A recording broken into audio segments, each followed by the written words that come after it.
Welcome and thank you for joining. Let's take a look at a homework question. This is exercise 6 on the lesson about sketching graphs of polynomial functions. So in this question, we are asked to show that for any cubic function of the form y equals ax cubed plus bx squared plus cx plus d, there is a single point of inflection, and the slope of the curve at that point is c minus b squared over 3a. So let's read the information one more time and try to record the important or the key information.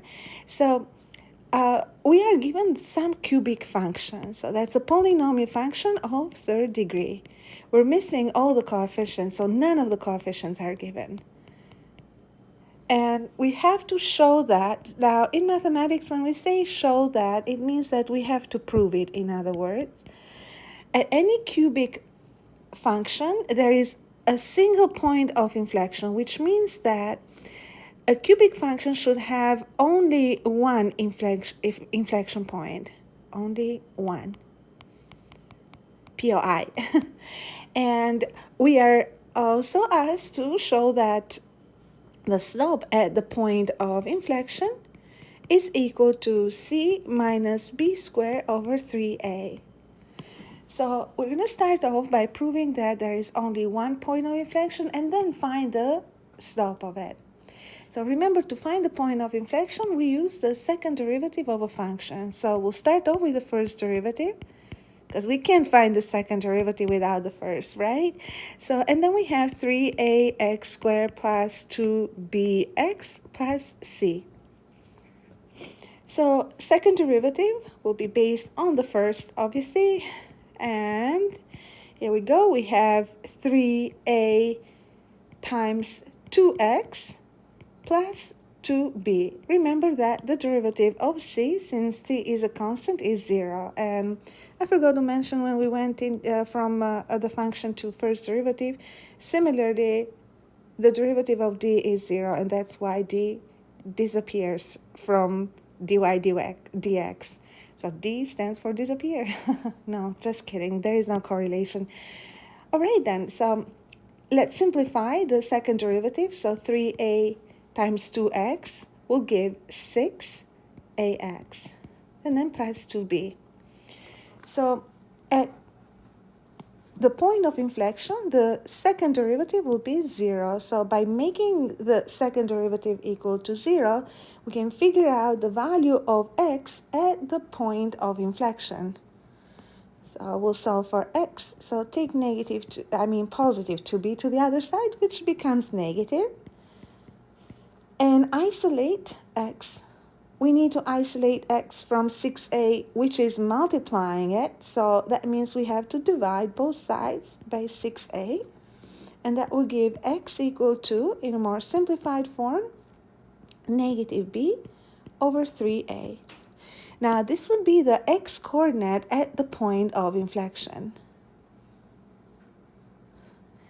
So x at point of inflection. Now, since we were able to find only one x value that made the second derivative equal to 0, therefore we're going to say that there is only one point of inflection. Now the next part of the question is asking to find the slope of the curve at the point of inflection, and we have to prove that is equal to c minus b squared over 3a. So the way I would reword this question is just determine the slope of the curve at the point of inflection. So our job now is to find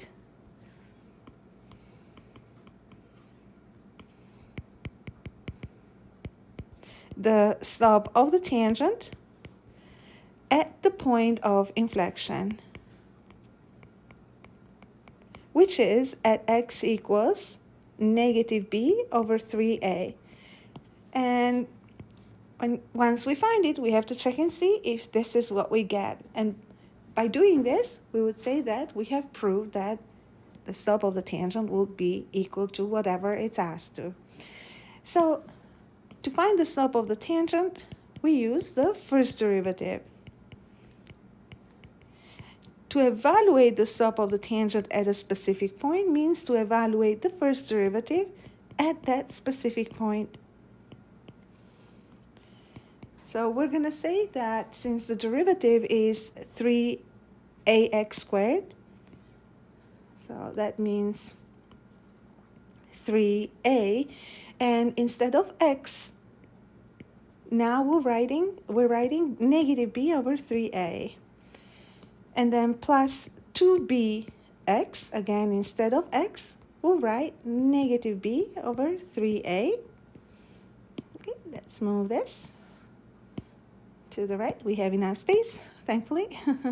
And then plus c. So all we have to do now is simplify the expression of the first derivative at negative b over 3a. So remember to do the exponents first. So that means we have 3a times b squared over 9a squared. Remember, the power of 2 will apply to every part of the term of the expression, the rational expression here. Now we'll multiply 2b with negative b. That will give negative 2b squared over 3a, and then plus c. Let's simplify some more, gosh. And then we have 3a and 9a squared will simplify. Number 9 will become a3. And a squared will become a.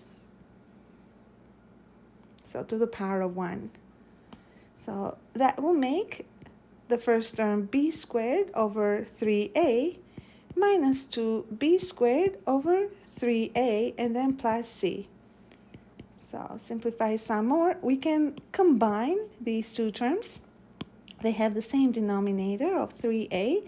So it would be b squared minus 2b squared plus c. And as you can see here, we have like terms, which means, again, we can subtract. So negative b squared over 3a and then plus c. So that would be the slope of the tangent at the point of inflection. So let's take a look at what we were asked to prove in here.